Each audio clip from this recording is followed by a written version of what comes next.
I am DM Zone. This is Gamer's Oasis. Let's get into it. In this video, I'm going to talk about a spell that is both loved and hated almost equally, that is often used for defense of like a spellcaster's or a magic user's items, equipment, this type of stuff. And that spell is Explosive Runes. So if someone other than the caster reads a page specifically or an object that has explosive runes on it, the spell goes off. The runes go off.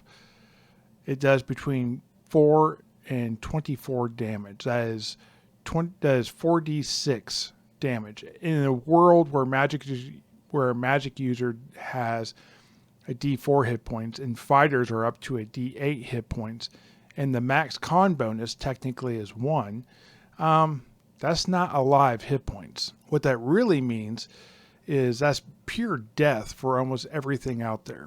Now, it gets worse than that because there are no save throws allowed. That is just straight damage. Now, if you happen to have something like fire resist, I probably give it a reduction of damage, but that's about it, I think. There's a lot of information that is missing. For example, it talks about the fact that the item is destroyed and the spell being cast, or being released, I should say. However, it doesn't talk anything about area of effect, whether it affects a person like a laser, or if there's a bunch of people in the hallway or a tight space, if they also get affected. It also doesn't say if someone's holding the book when it's being read, does it affect that person or that object or just the page it's on? I don't know. I think these are things the referee would have to decide as you're going through it. However, I personally see more than one person being able to be affected by this as a real possibility. And there are some comical ways that this could be done. For example, you know those little pop-up things you see in fun houses? Something like that with like scribble on it, and that scribble's actually a rune.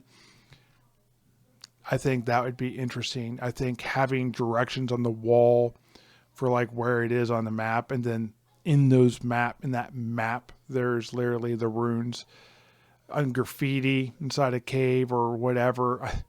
There's a lot of ways this could be used. Now, talking about these non-traditional, not like in the spell book to supposedly protect the items around the spell book or to prevent thieves from running away with this stuff, let's talk about the alignment issue one could run into this.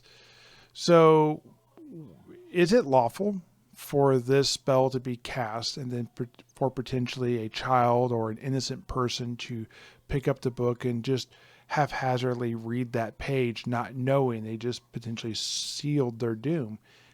Is that considered like a lawful act to leave that spell out there? Or is there any alignment attached to that? What if the spell is cast, you do it for a person, that person takes it with them knowing they can't read it, but this will keep other people from doing it, and you think it's being done for good, and the guy leaves it, or the girl leaves it at the market, and a random vendor picks it up, goes to see who it is or who it's for, and boom, and the vendor dies.